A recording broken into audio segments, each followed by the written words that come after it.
আমন্ত্রণ অর্থনীতি সারাদিন। আপনাদের সাথে আছি আমি আলী আশরাফ। শুনছিলেন শিরোনাম, এবার যাচ্ছি পুরো খবরে। 3 মাসেরও বেশি সময় ধরে আটকে আছে ব্যবসায়ীদের কাছ থেকে অগ্রিম আদায় করা ভ্যাট। সময় মতো ফেরত না দেয় গত সেপ্টেম্বর পর্যন্ত 711টি আবেদনের বিপরীতে প্রায় 1,500 কোটি টাকা আটকে আছে সরকারের কাছে। এই পরিস্থিতিতে আগাম করের যৌক্তিকতা নিয়ে প্রশ্ন তুলেছেন ব্যবসায়ীরা। বিশ্লেষকরা বলছেন, সময় মতো এই অর্থ ফেরত না দেয়ায় আস্থার সংকটে পড়বে এনবিআর। আমদানি পর্যায়ে ব্যবসায়ীদের কাছ থেকে অগ্রিম আদায় করা মূল্য সংযোজন কর বা ভ্যাট নেয় এনবিআর। হিসেব শেষে তা ফেরত দেয় সংস্থাটি। কিন্তু যৌক্তিক কোনো কারণ ছাড়া গত 3 মাসের বেশি সময় ধরে ভ্যাট রিফান্ড পাচ্ছেন না ব্যবসায়ীরা। সবশেষ সেপ্টেম্বর মাসে মোট 711টি আবেদনের বিপরীতে রিফান্ড আটকে আছে 1466 কোটি টাকার বেশি।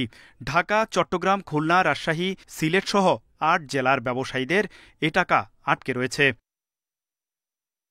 মূল্য সংযোজন কর ও সম্পূরক শুল্ক আইন অনুযায়ী আবেদনের 3 মাসের মধ্যে 50,000 টাকার বেশি হলে এই অর্থ ফেরত দিতে হবে। ব্যবসায়ীরা বলছেন, শিল্পের স্বার্থে আগাম কর নেয়ার কোনো যৌক্তিকতা নেই। এই করের ফলে খরচ বেড়ে ব্যবসায়ীদের উপর চাপ তৈরি হয় বলে মনে করছেন তারা। এবং সেটা আটকে রাখলে ব্যবসায়ীরা সাফার করবে। আপনি অর্থনীতি উন্নয়ন চাইবেন, এলডিসি গ্রাজুয়েশন চাইবেন, সব চাইবেন, আর অর্থ নিয়ে ব্যবসায়ীদের টাকা আটকে রেখে করবেন, এটা তো হতে পারে না। স্পষ্টীকরণ করা খুবই দরকার এবং সত্যটা আসা দরকার যে কেন এতদিন আটকেল না, এখন কেন আটকে রাখছে। বিশ্লেষকরা বলছেন, আগাম ভ্যাটের অর্থ সময় মতো না দেয়ায় এনবিআরের সঙ্গে ব্যবসায়ীদের দূরত্ব আরও বাড়বে।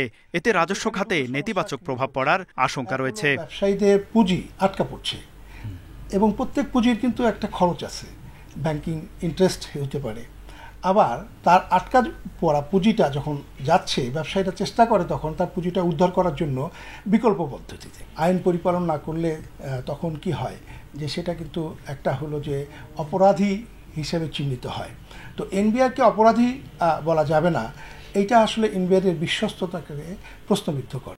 ভ্যাট রিফান্ড পদ্ধতি ডিজিটালাইজড করা গেলে ব্যবসায়ীদের হয়রানি কমে আসবে বলে মনে করেন বিশ্লেষকরা।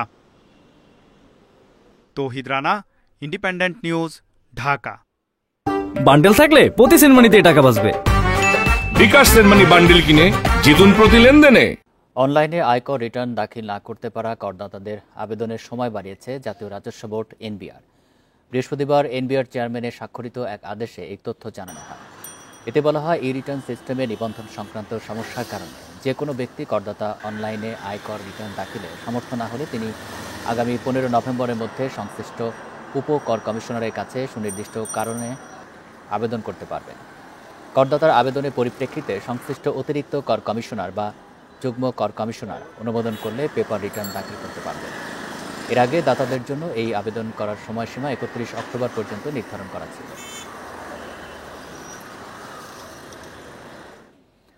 সরবরাহ বাড়ায় বাজারে কমছে শীতের আগাম সবজির দাম, তবে বাড়তি পেঁয়াজ ও ডিমের দাম।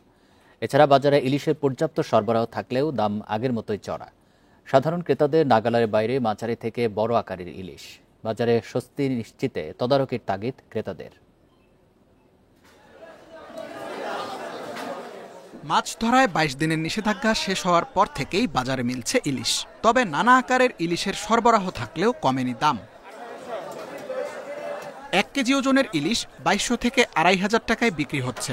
এর বেশি ওজন হলে দাম নেওয়া হচ্ছে 3000 টাকা। বিক্রেতারা বলছেন, ইলিশের সরবরাহ বাড়লেও ক্রেতার সংখ্যা কম। ইলিশ মাছ একটু দামই বেশি ভাই। আপনার 800 গ্রাম 900 গ্রাম মাছ বেশি 2200-2000 টাকা বেশি। 1 কেজি মাছ 2400 টাকা বেশি। ক্রেতারা বলছেন, চড়া দামের কারণে সাধারণের ধরাছোঁয়ার বাইরে ইলিশ। 250 গ্রাম বা 200 গ্রাম ওজন হবে, ওটার কেজি 1000 টাকা। একেবারে উচ্চবিত্ত ছাড়া কেউ খেতে পারবে না। এদিকে কিছুটা স্বস্তি সবজির দামে। শীতের আগাম সবজির সরবরাহ বাড়ায় বেগুন সহ বেশ কয়েকটি সবজির দাম কেজিতে 10 থেকে 30 টাকা পর্যন্ত কমেছে। বেশিরভাগই 50 থেকে 60 টাকার মধ্যে মিলছে। গত সপ্তাহে আমি করছিলাম, তাতে থেকে 10-20 টাকা পার কেজি কম। এই সময় একটু বাজারের দাম একটু কম হওয়ার কথা, কিন্তু তুলনামূলক বেশি। রসুনের দাম কিছুটা কমে কেজি প্রতি 80 টাকা হলেও পেঁয়াজের ঝাঁজ বেড়েছে। কেজি প্রতি বিক্রি হচ্ছে 90 টাকায়। 10 টাকা দাম বাড়ছে বেশি। আগে বেচে 80 টাকা, অনা বেচা লাগে 90 টাকা, কিন্তু কাস্টমার পাইতে আসে না। মুরগির দাম কিছুটা স্থিতিশীল থাকলেও একদিনের ব্যবধানে ডিমের দাম ডজন প্রতি বেড়েছে 5 থেকে 6 টাকা। Tanvir Ahmed, independent news, Dhaka. আজ মধ্যরাত থেকে সাগর ও নদীতে শুরু হচ্ছে জাটকা ইলিশ শিকারের ওপর ৮ মাসের নিষেধাজ্ঞা। ইলিশের উৎপাদন বৃদ্ধির লক্ষ্যে এই নিষেধাজ্ঞা দেয় মৎস্য বিভাগ।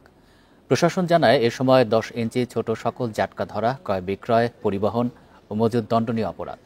1 নভেম্বর থেকে 30 জুন পর্যন্ত এই আইন অমান্য করলে 1 বছর থেকে 2 বছরের সশ্রম কারাদণ্ড অথবা 5,000 টাকা পর্যন্ত জরিমানা অথবা উভয় দণ্ডে দণ্ডিত হতে পারেন। তবে এই অবরোধকালীন সময়ে জেলা নিবন্ধিত 18,000 জেলেকে 4 মাস ভিজিএফ কর্মসূচির আওতায় মাসে 40 কেজি করে চাল দেওয়া হবে। জাটকা রক্ষায় উপজেলা প্রশাসন, উপজেলা মৎস্য অফিস, কোস্টগার্ড ও নৌ পুলিশ সমন্বয়ে সাগর ও নদীতে অভিযান চালানো হবে বলেও জানিয়েছে মৎস্য বিভাগ। জানুয়ারিতে মুদ্রানীতির কিছুটা পরিবর্তন আনা হতে পারে বলে জানিয়েছে কেন্দ্রীয় ব্যাংক। বৃহস্পতিবার আন্তর্জাতিক মুদ্রা তহবিল IMF-এর 5ম রিভিউ মিশনের সঙ্গে বৈঠকে এই তথ্য জানায় কেন্দ্রীয় ব্যাংক। বৈঠকে IMF প্রতিনিধি দল রাষ্ট্রায়ত্ত ব্যাংকগুলোর আর্থিক অবস্থা, ব্যাংক খাতে তারল্য পরিস্থিতি, বৈদেশিক মুদ্রা ও প্রভিশন ঘাটতি কমানোর পদক্ষেপ পর্যালোচনা করে। পাশাপাশি জলবায়ু অর্থায়ন, টেকসই বিনিয়োগ এবং সবুজ অর্থনীতি নিয়ে বাংলাদেশ সরকারের নীতিমালা সম্পর্কেও জানতে চায় বলে জানান কেন্দ্রীয় ব্যাংকের কর্মকর্তারা। এছাড়া নিলাম প্রক্রিয়ার মাধ্যমে বাণিজ্যিক ব্যাংকগুলো থেকে $2 বিলিয়ন কেনা নিয়ে প্রশ্ন তোলে IMF। তবে গোপন থাকা খেলাপি ঋণের তথ্য প্রকাশে কেন্দ্রীয় ব্যাংকের পদক্ষেপের প্রশংসা করেছে আন্তর্জাতিক আর্থিক প্রতিষ্ঠানটি।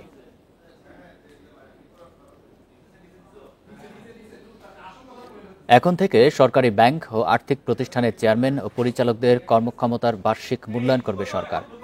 এছাড়া আর্থিক ও নৈতিকতার বিষয় যথাযথভাবে যাচাই বাছাই করে চেয়ারম্যান ও পরিচালকদের নিয়োগ দেওয়া হবে। এমন নিয়ম যুক্ত করে বৃহস্পতিবার সরকারি ব্যাংক ও আর্থিক প্রতিষ্ঠানে চেয়ারম্যান পরিচালক নিয়োগ নীতিমালা 2025 জারি করেছে অর্থ মন্ত্রণালয়। নতুন নীতিমালা রাষ্ট্র মালিকানাধীন বাণিজ্যিক ব্যাংক, বিশেষায়িত ব্যাংক, আর্থিক প্রতিষ্ঠান এবং সরকারের শেয়ার রয়েছে এমন বেসরকারি ব্যাংক ও আর্থিক প্রতিষ্ঠানের ক্ষেত্রে প্রযোজ্য হবে। আর্থিক ও নৈতিকতার বিষয়ে যথাযথভাবে যাচাই বাছাই করে চেয়ারম্যান ও পরিচালকদের নিয়োগ দেওয়া হবে। নিয়োগ পাওয়া কর্মকর্তারা প্রতিষ্ঠানের দৈনন্দিন কাজে অংশ নিতে পারবেন না, আর বয়স হবে 45 থেকে 75 বছর পর্যন্ত।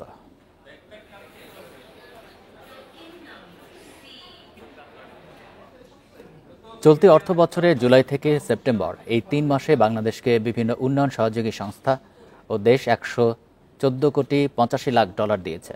অন্যদিকে একই সময়ে ঋণের সুদ ও আসল বাবদ প্রায় $128 কোটি পরিশোধ করেছে সরকার। বৃহস্পতিবার হালনাগাদ প্রতিবেদনে এসব তথ্য দিয়েছে অর্থনৈতিক সম্পর্ক বিভাগ ERT। এতে দেখা যায় পরিশোধিত ঋণের মধ্যে $82 কোটি আসল এবং $46 কোটি বেশি সুদ বাবদ পরিশোধ করা হয়েছে।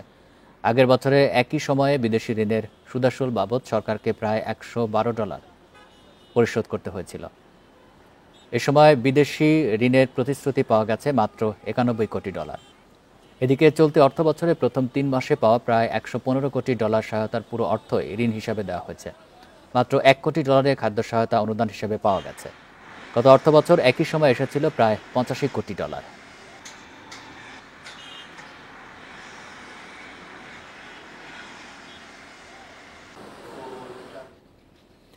রাজধানীর আগারগাঁয়ে চলছে 3 দিনের পর্যটন মেলা। অংশগ্রহণ করা হোটেল, রিসোর্ট ও ট্রাভেল এজেন্সিগুলো নানা সুবিধা নিয়ে হাজির হয়েছে ভ্রমণ পিপাসুদের কাছে। মেলার উদ্দেশ্য পর্যটন সম্পর্কে সচেতনতা তৈরির পাশাপাশি টেকসই উন্নয়ন। এবার মেলায় রয়েছে দেশি বিদেশি প্রায় 236টি স্টল। একই ছাদের নিচে 236টি প্রতিষ্ঠান ভ্রমণ পিপাসুদের জন্য হোটেল, রিসোর্ট ও ট্রাভেল এজেন্সিগুলো নিয়ে এসেছেন নানান চমকপ্রদ অফার। 3 দিনের এই মেলার আয়োজন করেছে পর্যটন শিল্পের বাণিজ্য সংগঠন tour operators association of Bangladesh TOAB. শুক্রবার ছুটির দিনে ছিল দর্শনার্থীদের উপচে পড়া ভিড়। বিভিন্ন স্টল ঘুরে ঘুরে বেছে নিচ্ছেন পছন্দের ট্যুর প্যাকেজ। যারা দেশীয় ট্যুরিজমগুলোকে উদ্বুদ্ধ করছে এবং আমরা যারা আছি যেতে চাচ্ছি এবং প্রয়োজনীয় ইনফরমেশন পাচ্ছি না, তাদের জন্য খুব অনেক কিছু অপরচুনিটিস তৈরি করছে। সবগুলি স্টলেই মোটামুটি বেশ ভালো অফার আছে, এইটা বাইরে এটা নাই। বিমান টিকিটে মূল্য ছাড়ের পাশাপাশি হোটেল, রিসোর্ট বুকিং করতে পারছেন মেলা থেকেই। রয়েছে বিভিন্ন হোটেল, রিসোর্টের মালিকানা নেওয়ারও সুযোগ। কেউ যদি চায় এখানে বড় ইনভেস্টমেন্টও করতে পারবে, মিনিমাম ইনভেস্টমেন্ট যেটা বলছিলাম 4 লক্ষ টাকা সেটাও করতে পারবে, যেটা সচরাচর থাকে না, বাট অনেক স্পেশাল 60% অ্যাবাউট ডিসকাউন্ট প্রোভাইড করা হয়েছে অ্যাকোমোডেশনের উপর। কোনো গেস্ট যদি 1 নাইট পারচেস করে তাকে আমরা আরও একটি নাইট কমপ্লিমেন্টারি থাকার সুযোগ দিচ্ছি। মেলা উপলক্ষে আমাদের প্রত্যেকটা প্যাকেজে হচ্ছে আপনার 5% করে ডিসকাউন্ট করা আছে। এবারের মেলায় অংশ নিয়েছে 12টি দেশ, যার মধ্যে রয়েছে পাকিস্তান, নেপাল, ভুটান, মালদ্বীপ, চীন, সিঙ্গাপুর ও থাইল্যান্ড সহ বিভিন্ন দেশের পর্যটন সংস্থা, ট্যুর অপারেটর ও ট্রাভেল এজেন্টরা। শনিবার শেষ হচ্ছে এই মেলা। আফসানা ফ্রিজজুই, ইন্ডিপেন্ডেন্ট নিউজ, ঢাকা। প্রায় 9 মাস পর কাল থেকে পর্যটকদের জন্য আবার খুলছে সেন্ট মার্টিন দ্বীপ। তবে নভেম্বর মাস দিনে গিয়ে দিনেই ফিরতে হবে পর্যটকদের। ডিসেম্বর ও জানুয়ারি 2 মাস রাত যাপনেরও সুযোগ থাকবে। পর্যটক কম থাকার শঙ্কায় কাল থেকে জাহাজ চালু করতে রাজি নন জাহাজ মালিক সমিতি। এদিকে ট্যুরিজম বোর্ডের সফটওয়্যারেও দেখা দিয়েছে জটিলতা। দেশের একমাত্র প্রবাল দ্বীপ সেন্ট মার্টিনে 1 ফেব্রুয়ারি থেকে পর্যটকদের যাতায়াত বন্ধ রয়েছে। জানুয়ারি পর্যন্ত 3 মাস দ্বীপটিতে ভ্রমণের সুযোগ পাবেন পর্যটকেরা। সাথে মানতে হবে পরিবেশ মন্ত্রণালয়ের 12টি নির্দেশনা। সিদ্ধান্ত অনুযায়ী শনিবার কক্সবাজারের নুনিয়াছড়া BIWT এর ঘাট থেকে কর্ণফুলী এক্সপ্রেস ও বার আউলিয়া নামের 2টি জাহাজ ছাড়ার কথা রয়েছে। তবে জাহাজ 2টি না ছাড়ার সিদ্ধান্ত নিয়েছে মালিক সমিতি। তারা বলছেন ট্যুরিজম বোর্ডের যাত্রী নিবন্ধনের সফটওয়্যার প্রস্তুত করতে পারেনি প্রতিষ্ঠানটি। এখনো যে ট্যুরিজম বোর্ডের যে সফটওয়্যারটা খুলে দেওয়ার কথা, এটা এখনো ওপেন করেনি।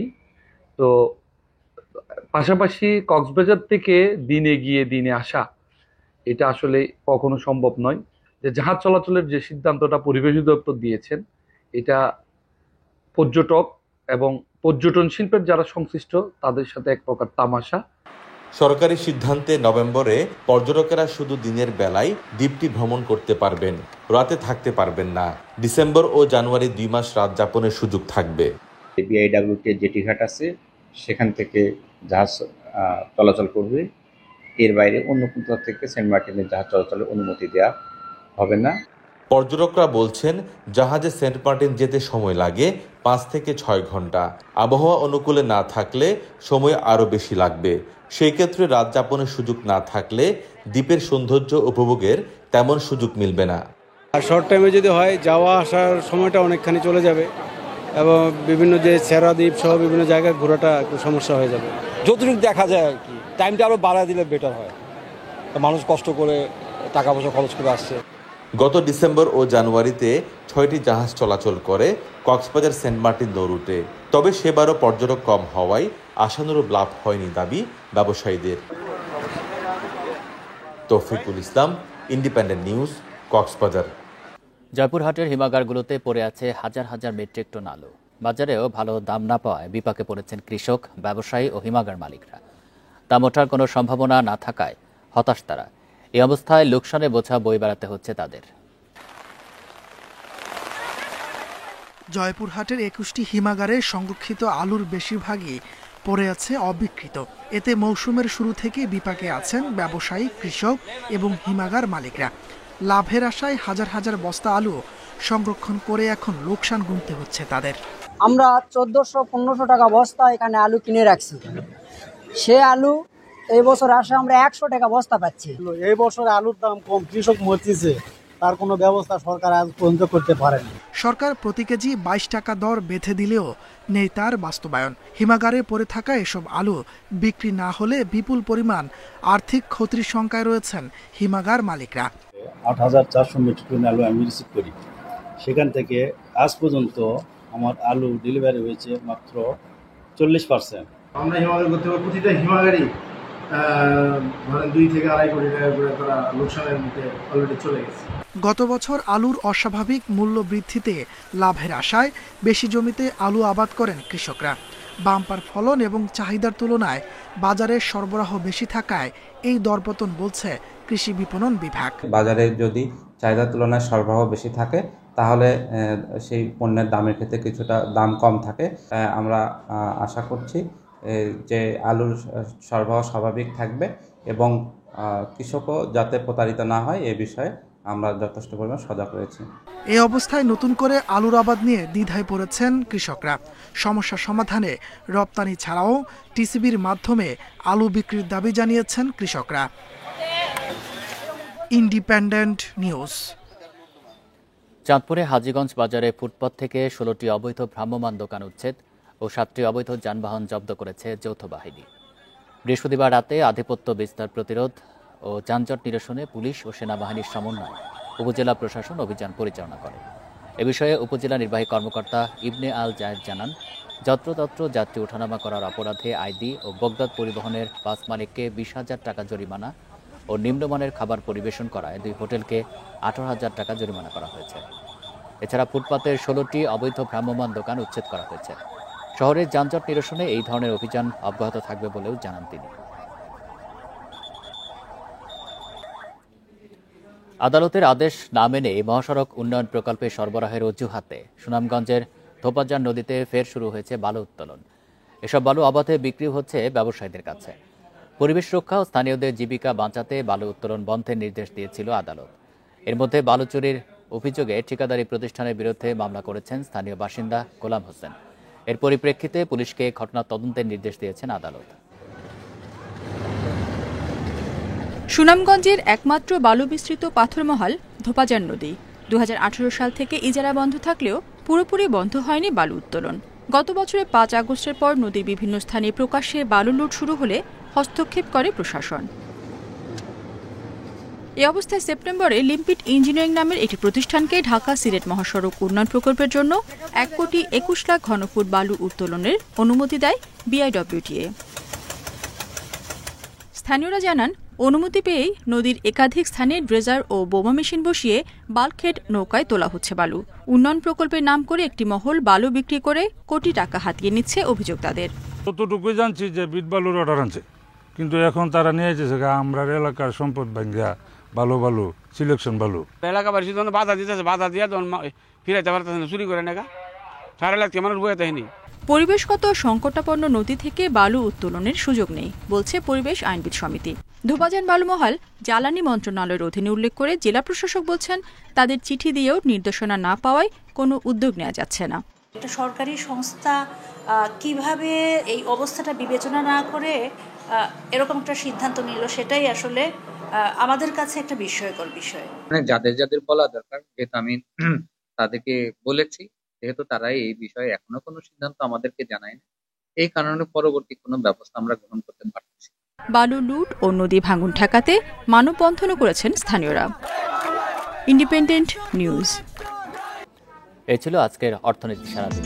ইন্ডিপেন্ডেন্ট টেলিভিশনের সব খবর আর বিস্তারিত জানতে চোখ রাখুন ফেসবুক, ইউটিউব এবং এক্সে। ধন্যবাদ সবাইকে।